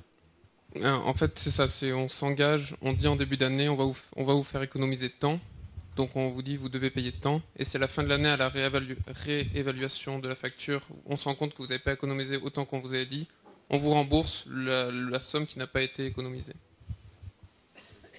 Et pas la différence. Bon, je signe tout de suite alors. Il y a quand même un coût d'installation. Alors, juste une petite question pareille d'usage. Pour les entreprises, qui a le contrôle du dispositif? Est-ce que c'est le salarié ou est-ce que c'est le patron ou est-ce que c'est... Alors, pour l'instant, c'est pas encore clairement défini. Maintenant, on peut imaginer que tout à chacun aura accès puisque ça sera par un logiciel. Alors, on peut imaginer différents logiciels. C'est-à-dire un logiciel pour le patron qui est un peu responsable de l'organisation et puis le salarié qui est capable de suivre sa consommation en temps réel. Mais aujourd'hui, c'est pas clairement défini. Ça va dépendre un peu des usages et des demandes qui nous sont faites. Pour compléter en fait un peu cette question, c'est que toutes les prises vont être identifiées et vont être assimilées à quelque chose. Du coup, sur cette plateforme-là, on va pouvoir avoir des administrateurs, différents types d'utilisateurs qui, eux, auront accès à que certains types de prises. Et en tout cas, seront identifiés. Du coup, le salarié pourra avoir un accès, par exemple, à son ordinateur, à sa lampe, ou en tout cas à différentes choses. Et le patron, lui, en tout cas, ou le chef de projet ou le chef d'atelier, pourra avoir un accès beaucoup plus global avec des droits d'administration. Si j'ai bien compris, en fait, vous avez une application qui dit ce que consomme chaque prise connectée, c'est ça? Exactement. L'intelligence est dans la prise. Et est-ce qu'il y a des systèmes de coupure automatique? En fait, à l'intérieur de cette prise, on a aussi un espèce de bouton on-off qui sera présent et qui pourra être activé, du coup rendre la prise utilisable ou non à travers l'application si on le souhaite. Du coup, c'est-à-dire qu'en fait, quand la personne va quitter son entreprise à 19h, que normalement il n'y a plus personne, qu'elle regarde, qu'elle voit qu'elle consomme encore et que ça va augmenter sa facture, elle switch, on passe tout en off et tout est fini du coup. Oui, moi j'ai une question sur. J'ai une entreprise en informatique et tous les devs adorent les spaghettis, c'est-à-dire le style que vous voyez juste en bas à ma gauche. Comment vous faites pour gérer les multiprises? Alors en fait, l'idée c'est qu'il y a deux types de produits. Il y a à la fois les prises simples quand on a juste un appareil qu'on branche directement sur la prise, et aussi une multiprise. Alors la multiprise, chaque prise sera commandable séparément et on pourra définir l'usage de cette prise. Et donc à distance, on sait que ça appartient à telle multiprise, mais on sait que sur cette multiprise là, on aura par exemple, je sais pas, l'écran d'ordinateur, le serveur, je dis n'importe quoi. Et en fait, on pourra commander chacune des prises séparément. Et si on veut, par exemple, sur un rack de prise où on a 5 prises, n'éteindre que 4 sur les 5, on sera en capacité de le faire. L'idée, c'est que chaque prise soit pilotable séparément. Comment Enedis, qui introduit progressivement nos compteurs intelligents Linky, risque de réagir? Il faut savoir que notre système s'implémente dans votre maison ou dans votre entreprise. Comme le compteur. Alors pour le compteur Linky, en fait, il n'est pas précis dans votre maison, c'est-à-dire qu'il est global. Quand bien même vous rentrez que vous avez, je sais pas, un chauffage électrique, etc., votre répartition est donnée avec des statistiques et c'est un pourcentage. Aujourd'hui, nous, ce qu'on propose, c'est que au-delà de ce pourcentage, vous sachiez qu'est-ce qu'il consomme. Par exemple, vous avez un radiateur dans votre salon, vous savez que ce radiateur il est allumé et consomme tant. Vous savez que dans votre chambre, le radiateur est éteint. Vous savez que vous avez l'écran d'ordinateur de votre fils qui est allumé.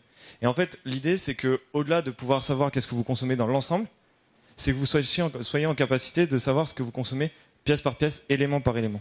Alors au début, vous n'êtes pas forcément obligé d'avoir tous les éléments qui soient connectés dessus, mais si vous savez que par exemple votre ordinateur consomme, ou votre télé, ou votre décodeur, toutes ces choses-là, en fait, il faut savoir qu'un ordinateur, quand il est en veille, il consomme à peu près 50% de sa consommation normale. Donc aujourd'hui, si on est capable de dire, ok, mon ordinateur il est en veille, mais ça sert à rien qu'il soit alimenté. Donc en fait, on peut couper juste l'ordinateur, mais on peut laisser la lumière allumée, ou on peut laisser le chargeur de téléphone qui est branché. Aujourd'hui, on peut pas le faire avec Linky.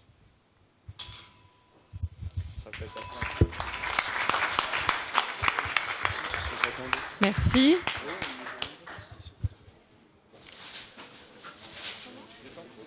Je vais juste vous annoncer. Drop the Poly. Pour le prochain groupe, donc ça sera Drop the Poly. Drop the Poly qui est le numéro 6. Drop the Poly, numéro 6. Vous l'avez trouvé? Le 6, non? Ah ouais, c'est pas clair. Alors, Drop the Poly. Bonjour à tous. Je présume que vous êtes venus en voiture et que donc vous avez dû passer par le parking. Vous avez peut-être pas fait attention, mais en fait, juste au-dessus du parking, c'est des panneaux solaires. Et ça, c'est ce qu'on fait à l'école, c'est de l'innovation. Il y a plein d'autres choses qu'on fait à l'école. On a par exemple une start-up qui est en train de travailler de manière continue dans nos locaux pour créer l'innovation et ce qui va se passer dans le futur. On a aussi un ID Fab qui vient d'être initié là récemment et il nous permet de mettre en place des nouvelles méthodes pédagogiques. Ouais, alors excuse-moi Andrea, je vais être obligé de te couper un peu. Je suis d'accord sur tout ce que tu dis sur l'innovation. C'est vrai qu'on fait énormément de trucs à l'innovation à l'école, mais moi ça me pose quand même. J'ai quand même une grosse question vis-à-vis de ça. C'est qu'est-ce que tu penses de ça?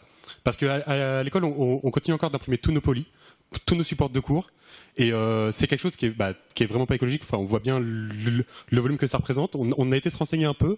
Il faut savoir que pour la formation d'un élève à l'ISMIN, c'est quand même 1 tonne 2. Pour une année de formation, c'est 1 tonne 2 pour la promo. Donc c'est beaucoup. Ça, c'est pour un élève. Voilà. Alors ça, il faut savoir que les polys qui sont là, c'est pas 3 ou 4 cours. C'est un seul cours pour une promo. Voilà. En plus de ça, c'est un coût qui est énorme pour l'école. C'est 170 € par élève au cours de sa formation. Et on voit aussi très rapidement que c'est très encombrant, c'est pas du tout pratique à balader et ça s'abîme vite. Mais alors du coup, nous on a quand même mis en place des choses pour changer ça. On est passé au format numérique, on a des PDF, mais les élèves ils n'arrivent pas à adhérer en fait à cette méthode de travail. Donc qu'est-ce qu'on peut faire? Alors c'est vrai que le premier truc auquel on peut penser, c'est les PDF. Et on se rend vite compte que c'est pas une solution. Nous on a posé la question aux élèves et c'est vrai qu'ils nous ont tous dit qu'ils n'arrivaient pas à apprendre sur un PDF parce que le support était pas confortable, ça fait mal aux yeux, c'est pas pratique, la batterie de l'ordinateur lâche, en plus c'est encombrant. Enfin c'est vrai que c'est vraiment pas pratique. Et donc on passe à quoi maintenant? Alors justement, il faut savoir qu'à l'heure actuelle on a déjà la solution. Elle est déjà existante. Bon, elle est tombée par terre. Moi j'utilise au quotidien une liseuse électronique et ça me permet d'avoir tous mes PDF, tous mes cours directement dessus, de faire des annotations, et c'est beaucoup moins encombrant. Et donc, je pense qu'on pourrait passer à ça. Allez, go, vas-y, on va faire ça pour l'école. Mais moi, je propose même qu'on fasse ça pour toutes les écoles. Alors nous, ce qu'on vous propose à partir de maintenant, c'est de lancer en fait un grand projet sur toute la France et de faire changer en fait les mentalités par rapport à la manière dont on va utiliser le papier pour l'éducation. On va passer à quelque chose de différent. On va utiliser des liseuses comme ça, qui seront fournies aux élèves, et on veut nous servir de pilote, l'ISMIN, afin de montrer en fait que c'est possible et qu'avec des élèves qui sont en ingénieur, donc avec beaucoup des compétences élevées en fait, et de la prise de notes et beaucoup de choses à faire, on peut quand même, avec des liseuses, maintenir un niveau de formation super. Même plus que super en fait, parce que ça simplifie encore plus la vie et ça permet. Voilà, nous on pense que ça peut même améliorer la formation en fait. Et donc ce qu'on vous demande, c'est d'aider pour faire ce financement pilote. On aurait besoin, donc sachant qu'on a 170 € qui sont perdus, enfin je considère perdus chaque année à cause des polis. Ce qu'on va faire, c'est qu'on a besoin uniquement de 150 € en plus par élève pour qu'il ait à la fin de sa scolarité, il aura une liseuse qu'il pourra conserver et il a tous ses polis de cours quand il veut, il peut les télécharger sur internet, etc. Et c'est son moyen. Et nous, ce qu'on veut faire là à l'heure actuelle, c'est démarrer le test dès 2018, dès cette année, sur la prochaine promotion, équiper 70 élèves dès qu'ils arrivent dans l'école, tout au long de leur formation. L'année prochaine, ils arrivent, on leur offre une liseuse et on lance l'expérience réelle.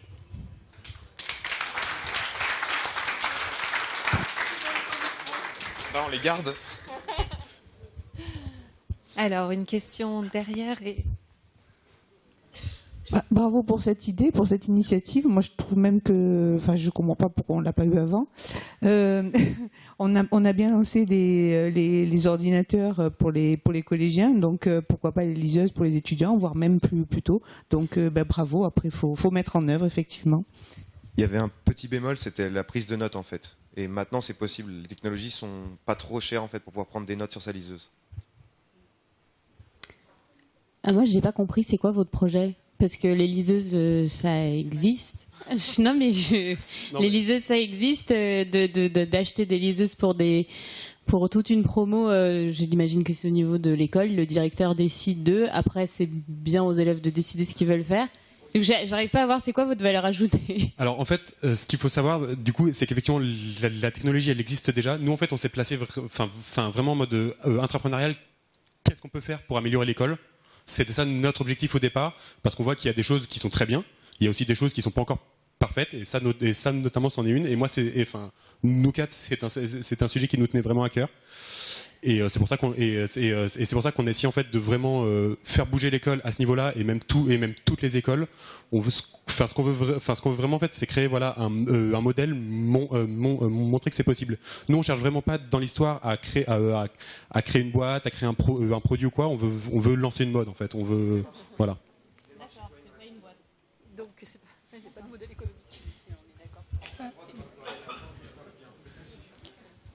C'est tout à votre honneur. Moi, j'avais une question. Étant donné que la cible, elle est dans l'école, c'est des étudiants, vous avez bien identifié le problème, ça c'est sûr, mais est-ce que vous avez testé la solution auprès des étudiants avec justement des liseuses pour savoir un peu ce qu'ils en pensaient en termes de confort, tout ça? Alors justement, oui, moi j'ai fait le test un peu parce que moi j'ai un exemplaire.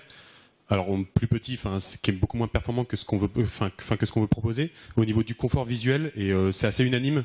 Je ne sais pas si vous avez déjà fait l'expérience du coup d'une liseuse, mais c'est vraiment très confortable à lire. C'est très très proche du papier. En fait, ce qui fait la différence avant, et ce qui fait que ça restait des technologies qui étaient très en retrait avant, c'était au niveau des temps de rafraîchissement de l'écran qui étaient très longs.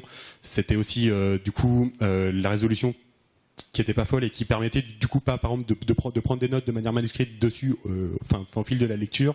Tout un tas de petits détails en fait qui font que le papier restait la seule véritable alternative, enfin la seule véritable solution. Mais au jour d'aujourd'hui, il y a des solutions très pertinentes qui sont proposées et c'est un marché qui est en train d'exploser à ce niveau-là. Et de toute façon, je pense qu'on est assez d'accord, en tout cas au sein du groupe, pour dire que dans les années à venir, ça va de toute façon devenir une norme.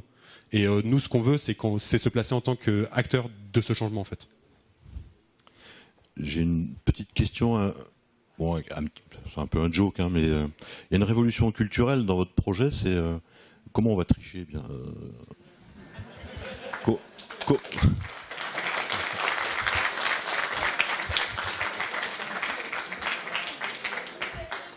Là, il y a une solution à apporter, il y a une réponse précise à donner. Hein, vous avez vu. Alors, c'est une question qu'on s'est posée parce que c'est, voilà. non, mais c'est vrai. Voilà. Et donc, effectivement, la question, c'est de savoir, comment est-ce qu'on fait pour les tests. Alors, pour ceux qui ne sont pas de l'école, à l'heure actuelle, du coup, il faut bien nous évaluer quand même. Et du coup, on a énormément de tests sur lesquels on a le droit au document, puisque dans notre vie de tous les jours, après, on aura aussi le droit, évidemment, de rechercher les informations. Et donc la question se pose de savoir comment est-ce qu'on fait au moment du test pour avoir une solution, pour avoir les informations sans pour autant pouvoir tricher. Et donc on avait pensé à pas mal de solutions à ce niveau-là. Il y avait notamment le fait de prêter soit des liseuses qui étaient explicitement dédiées à ça au moment du test, et comme ça l'étudiant ne peut pas avoir injecté des trucs qu'il n'était pas censé avoir dedans. Ça, c'était une première solution. L'autre solution aussi, c'est de dire, de toute façon à l'heure actuelle, par exemple avec les calculettes, on a déjà énormément de choses dedans. Donc au final, c'est juste plus pratique, mais il faut juste éviter que ce soit connecté à voilà.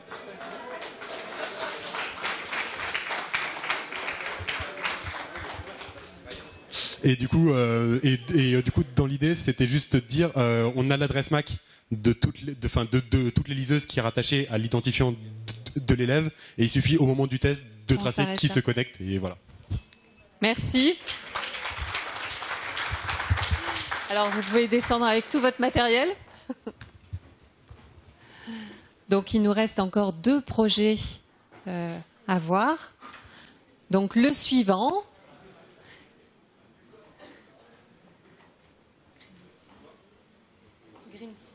J'ai eu un doute. Donc, on est sur Greenseat, le numéro 8. Greenseat. Le numéro 8. Merci.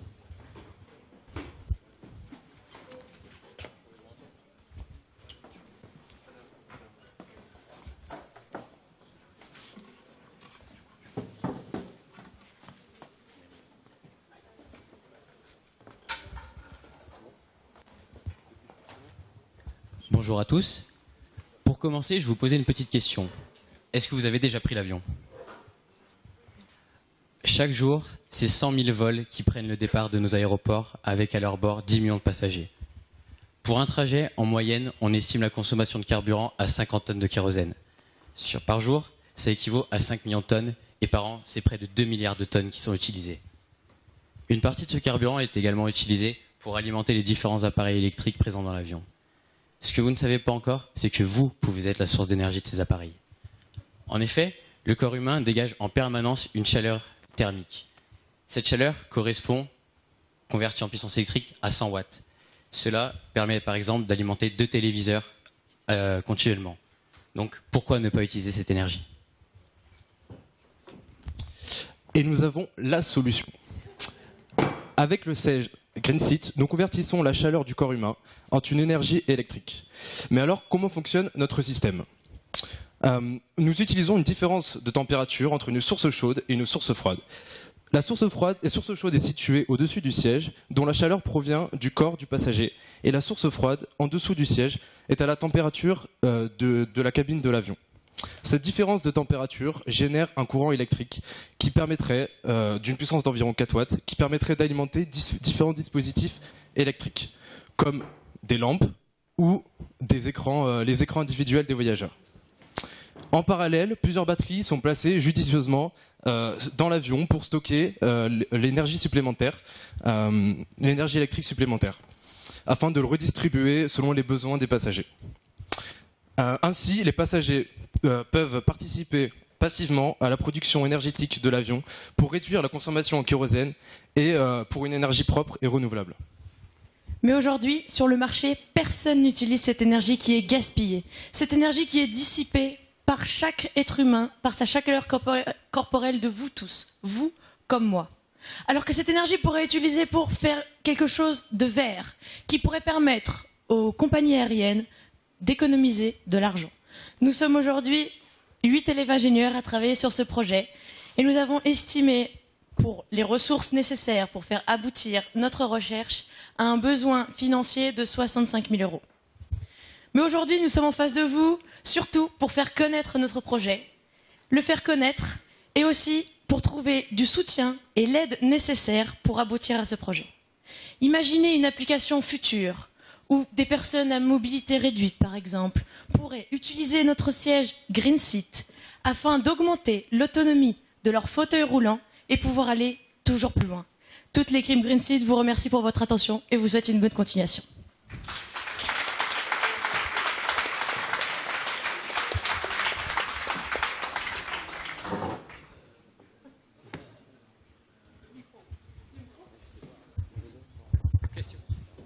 Parler. Juste pour avoir une idée, proportionnellement, cette énergie récupérée représenterait combien par rapport à un vol? Vous voyez ce que je veux dire? Proportionnellement, c'est 3%, 2%, 50%. Je pense que c'est pas 50, mais... Alors on a fait le calcul, il faut savoir que ça consomme beaucoup d'énergie, un avion sur un vol par exemple de 8 heures, on avait calculé. Et donc on est sur de l'ordre du 1 à 3%. Mais pour une compagnie aérienne, il faut savoir que si vous regardez, comme l'a dit mon collègue, le nombre de carburant qui est utilisé pour ce vol-là, et comme l'électricité dans un avion est générée par ce carburant, en fait, 1 à 3%, ça leur ferait économiser pas juste 1 centime. Donc on ne réduit pas le flux des avions, mais on fait faire des économies aux compagnies aériennes. Qui pourraient faire même des économies, du coup, au prix du billet pour les passagers. Ça, c'est à voir. C'est eux qui décident. Moi, j'ai une question sur les 65 000 € qui nous ont tous fait à peu près réagir. Qu'est-ce qu'il y a dedans? Alors, en fait, c'est une estimation qu'on a fait pour un travail de 6 mois qui comprend donc les salaires pour pas toute l'équipe parce qu'on ne compte pas tous continuer à travailler sur ce projet-là si on peut aboutir et continuer, bien sûr. Donc, ce serait pour à peu près 3 personnes et pour le financement nécessaire en fait pour faire notre prototype du siège. On a déjà nos idées techniques pour le fabriquer. Et donc voilà, on a calculé par rapport aux ressources qu'on avait et un petit peu les matériaux dont on avait besoin en fait pour le fabriquer. Et on arrive sur l'ordre de 65 000 €.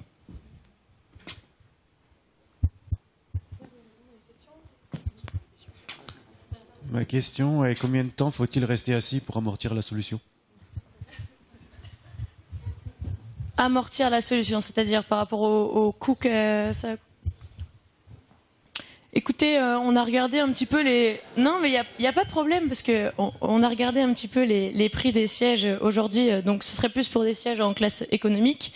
C'est de l'ordre de 3 000 €, 1 500 à 3 500 €. Et du coup, par rapport à ça, en fait, on a calculé que nous, on vendrait notre siège de l'ordre de 3 600 €, quelque chose comme ça. Bon, les chiffres que je vous lance, c'est des estimations qu'on a fait. Hein. On n'a pas encore eu assez de temps pour être sûr des chiffres que je vous avance, mais voilà, on est dans cet ordre-là. Et du coup, par rapport à ça, même sur un vol, vous allez rentabiliser sur un A380 à 560 sièges dans l'avion, vous allez pouvoir déjà récupérer une bonne partie du financement que vous avez rajouté pour mettre votre siège, quoi. Moi, je n'ai pas bien compris comment vous faites la collecte de l'énergie. Vous avez plusieurs capteurs dans le siège, où il y a des capteurs qui sont mis sur le passager. Comment ça marche? Alors en fait, ça s'appelle le module seatback. Donc c'est la chaleur que vous allez avoir au niveau de la surface de votre siège, qui va être récupérée et amenée par des petits caloducs, donc pour garder cette chaleur, et elle va être amenée justement sur ces modules. Et c'est le gradient de température en fait qu'on va collecter, et c'est ça qui va générer du courant pour ensuite avoir de l'électricité. Donc sur le gradient de température entre la surface de votre fauteuil et la température ambiante de la cabine, en fait, c'est ce gradient-là qui va nous permettre de créer de l'électricité.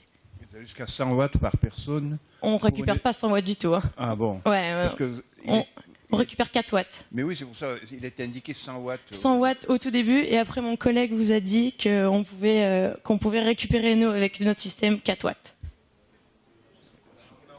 L'énergie du corps humain, on dissipe en permanence 100 watts. C'est bon?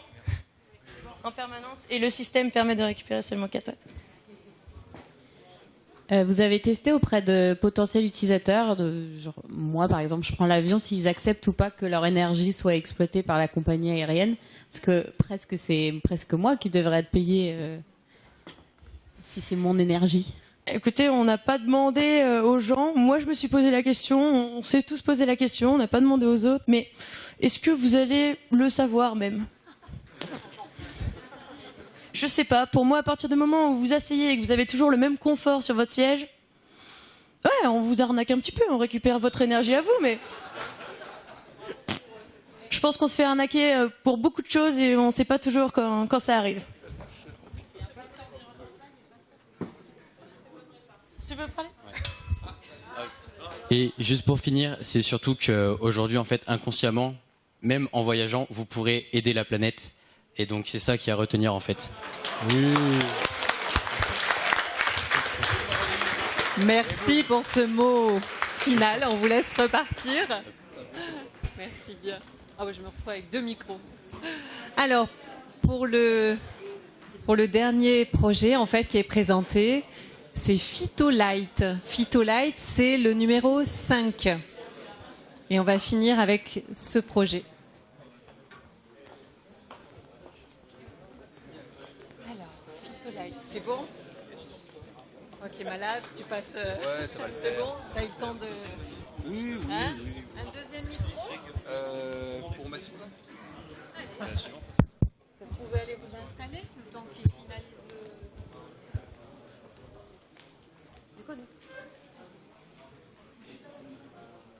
Ah, on n'est que 3 sur scène. Ah, mais vous nous rejoignez pour les questions. On allume maintenant?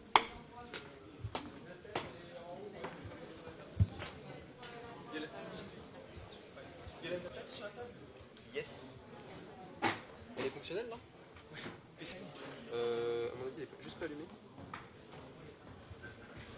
Les deux sont allumés? Ouais. C'est bon. Du coup, vous mettez comment? Là, vous venez. Comme ça? Là, ça va. Et puis moi, quand je recule, je me mets là et... Ça marche.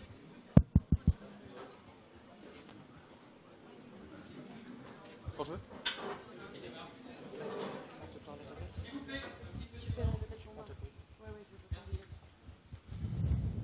Bonjour. 19%. C'est la part de la consommation électrique liée à l'éclairage en France. Et 5%, c'est la part d'émissions de gaz à effet de serre liées à cette consommation. Alors le problème, il est multiple en fait au niveau de l'éclairage. Le premier, qui est évident, c'est l'impact environnemental, qui est très important, surtout actuellement. Mais il y a 2 autres problèmes, d'un point de vue plutôt pratique et aussi financier. C'est le coût de l'électricité et des infrastructures à mettre en place. Et le second, c'est aussi l'installation, le raccordement pour tout type d'événement. Notre projet consiste à utiliser la bioluminescence. En fait, c'est la capacité de certains organismes vivants à émettre de la lumière par eux-mêmes, comme ça. Concrètement, notre idée, qu'est-ce que c'est? C'est de mettre des planctons, de remplir des ampoules avec du phytoplancton bioluminescent. On est en contact actuellement avec une experte à l'Institut universitaire d'études de la mer. Alors quels sont les avantages de cette solution? Déjà d'un point de vue écologique, un impact environnemental réduit, puisque pas de consommation électrique. Du point de vue de la qualité de l'air, il faut savoir que le phytoplancton, quand il est élevé, il consomme du CO2. C'est quand même une très bonne chose, puisque on est là aussi pour réduire l'émission de gaz. D'un point de vue pratique, aucun raccordement nécessaire, on peut poser n'importe où, très simplement. Et enfin, la durée de vie de 3 à 4 mois, donc idéal pour, je dirais, des courtes périodes ou ne serait-ce que des événements. Possibilité de recharger, donc de nourrir le plancton, et une solution complètement recyclable. Donc, quel marché on cible? Donc, comme on a dit précédemment, comme c'est quelque chose qui est plutôt éphémère, on va d'abord viser les communes sur des événements, des festivités, comme les décos des fêtes de Noël, par exemple comme ici, ou de la signalétique. On va également viser les concerts, les festivals, pareil pour de la décoration, vu que c'est une lumière assez design, et encore pour de la signalétique. Et enfin, on va viser les particuliers avec de la déco de jardin ou des veilleuses pour les enfants. Alors, pour notre modèle économique, donc déjà c'est simple, le système sera en location clé en main pour le client, qui n'aura rien à faire du coup.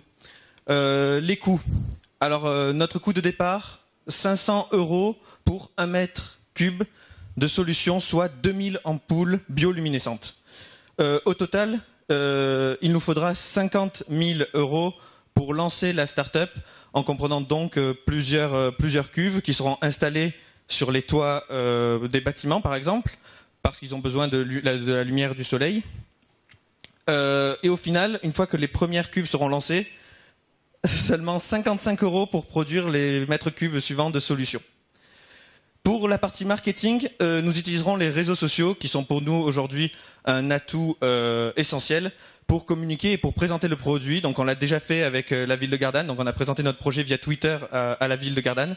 Et aussi nous ferons des démonstrations dans les écoquartiers comme Smartsey, pourquoi pas, ou dans les festivals directement où on pourra montrer notre produit, notre système au plus grand nombre. So, let's turn the plankton on.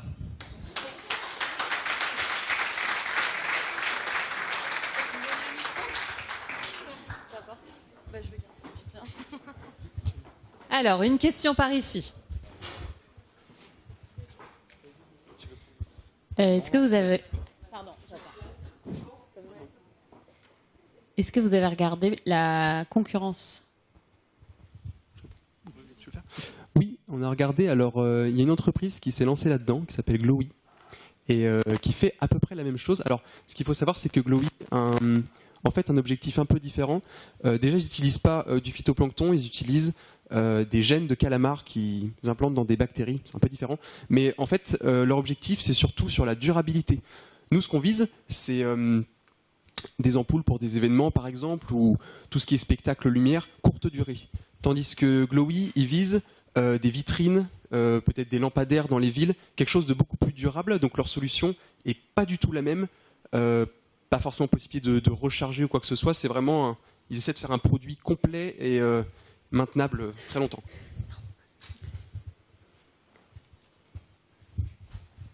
Je suis trop vieux pour comprendre, mais au début, j'ai vu une ampoule avec le jus à l'intérieur, avec du plancton. C'est ça. Donc, comment vous introduisez ce liquide dans l'ampoule? C'est au moment de la fabrication de l'ampoule. En fait, vous prenez une bouteille en verre et vous versez une solution avec des planctons dedans. Et il se trouve que, de même, le plancton élevé est bioluminescent, le phytoplancton. Donc il n'y a pas de source extérieure d'alimentation électrique? Il n'y a rien, c'est une boule. Et ça éclaire suffisamment? Oui, et d'ailleurs on peut le voir sur certaines plages, notamment au Japon, vous pouvez voir du phytoplancton bleu sur les plages. D'ailleurs oui, on doit avoir une photo, alors on ne sait pas si on voit très bien. Non, parce qu'il y a les Chinois qui ont fait des ampoules avec le liquide à l'intérieur pour mieux diffuser la lumière et faire refroidir aussi les ampoules.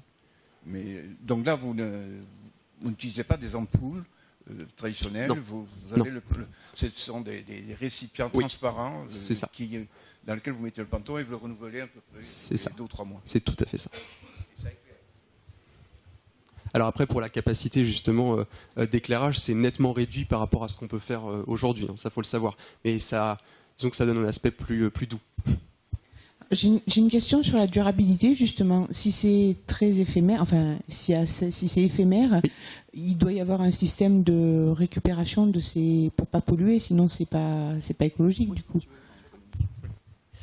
Alors du coup, une fois qu'on a récupéré l'ampoule chez le client, à la fin de la prestation, donc on peut donc récupérer le liquide et il y a plusieurs solutions après pour s'en débarrasser. Donc on peut le donner à une ferme aquacole par exemple qui va l'utiliser pour nourrir les poissons, parce que le seul contenu de l'ampoule en fait c'est de l'eau de mer et du phytoplancton Et comme les poissons de base mangent du phytoplancton, bah, autant l'utiliser pour ça. Mais on peut également l'utiliser par exemple pour de la biomasse. Donc ça va coûter énergiquement beaucoup plus, mais c'est aussi un bon moyen de réutiliser le plancton pour ça. Et le verre, lui, est 100% recyclable et on peut juste le re-remplir avec une nouvelle solution et redémarrer chez un nouveau client ensuite. Et en termes de stock, justement, de phytoplancton, il y a beaucoup. Alors, 50% de la matière organique présente sur Terre, en fait, c'est du plancton.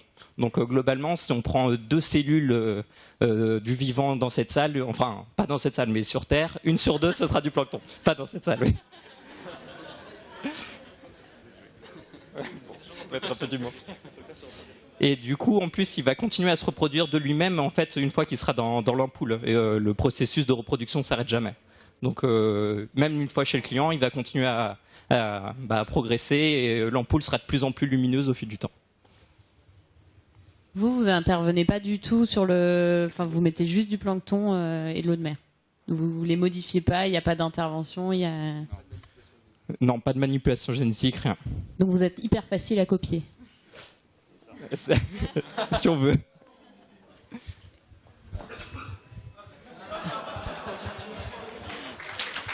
Merci beaucoup. On peut les applaudir. Donc vous venez d'avoir les 9 présentations. Donc vous allez pouvoir prendre un temps pour vous réunir. Là, je parle de votre commission. Nous, on va se réunir avec les étudiants pour, pendant ce temps, finaliser avec eux le retour sur les 3 jours, en tout cas faire un temps là-dessus, justement, le temps que vous puissiez délibérer. Donc on va se donner rendez-vous à quelle heure, Michel? Ici. Les 20, allez, 4h20. 4h20, on retrouve l'ensemble de la commission. Les élèves, vous restez ici. Hein. Les élèves, vous restez là, on va...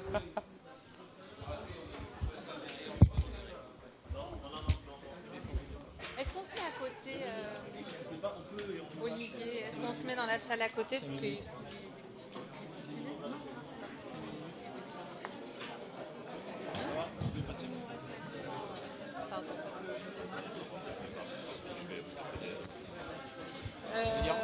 On peut utiliser la salle juste à côté là. Vous pouvez rester là. Il y a le buffet qui est installé. Ah non, ça va. Alors, s'il vous plaît, ne vous barrez pas, c'est pas terminé. Non, vous partez pas, vous voulez juste partir en pause. Mais non, non. Ouais. Bon, c'était juste pour vous faire un petit retour à chaud, en attendant que le jury délibère et en attendant la prochaine activité qui vous attend, justement pour souffler un peu de tout ce qui vient de se passer. Moi, je voulais vous glisser un mot. Je n'ai pas une grande expérience ça fait que 2 ans que je suis là, c'est ma 2e édition. Franchement, je me suis éclaté. C'est compliqué à l'organisation. Je ne vous cache pas qu'il y a, vous voyez, il y a beaucoup de monde qui vient, on bouge les structures, etc. C'est galère. Ça vous regarde pas, c'est notre business, mais c'est galère. Et franchement, c'est plaisant, c'est vraiment plaisant d'essayer de se casser la tête collectivement pour arriver à ce type de résultat. Je pense qu'on peut dire on est vraiment content de ce que vous avez produit individuellement et collectivement. On a vu une vraie montée en puissance, ok. Et ça, c'est vraiment la chose qu'on garde. Hein. Le niveau est peut-être très bon au départ. S'il reste équivalent à l'arrivée, ça n'a pas de sens. Là, on vous a vraiment vu progresser, prendre en considération certaines remarques, ou non d'ailleurs, et c'est ce qui est intéressant, parce que vous avez le droit aussi de rester sur vos positions. C'est vos choix, comme on vous dit souvent, c'est vos choix. C'est le sens que vous avez essayé de donner à vos projets. Et donc félicitations. Il y a une deuxième démarche que je voulais vraiment souligner, c'est que finalement il y a beaucoup de porteurs de projets initiaux qui ont passé la main, qui n'ont pas été seuls à présenter. Alors certains ont repris un peu le lead à certains moments, et ça je trouve que c'est vraiment super parce que ça veut dire qu'il y a eu une appropriation collective. Vous avez réussi à fédérer vos équipes. Donc finalement c'est que vous vous êtes pas trompé collectivement quand vous avez voté pour ces 10 projets. Vous vous êtes pas trompé et vous avez cherché à adhérer un petit peu à ces différents projets. Donc vraiment félicitations pour ce travail. Merci beaucoup parce que c'était 3 jours vraiment très riches. Et j'espère que vous allez réussir à appliquer ce que vous avez vécu aujourd'hui. C'est votre première situation professionnelle. Comme je vous ai dit, et je crois que ça se voit, enfin, moi je vous regarderai plus tard à l'écran. Je pense que rares sont les moments dans notre vie professionnelle où on arrive à avoir autant de temps avec des gens qui nous écoutent et qui co-construisent. Donc vraiment félicitations à vous. Je passe la main du coup pour la dernière activité. Merci beaucoup. À tout à l'heure. Merci. Alors, qui c'est qui a une montre là? Vous regardez l'heure? Dans 10 minutes, on se retrouve là. On a senti que vous étiez un peu fatigué.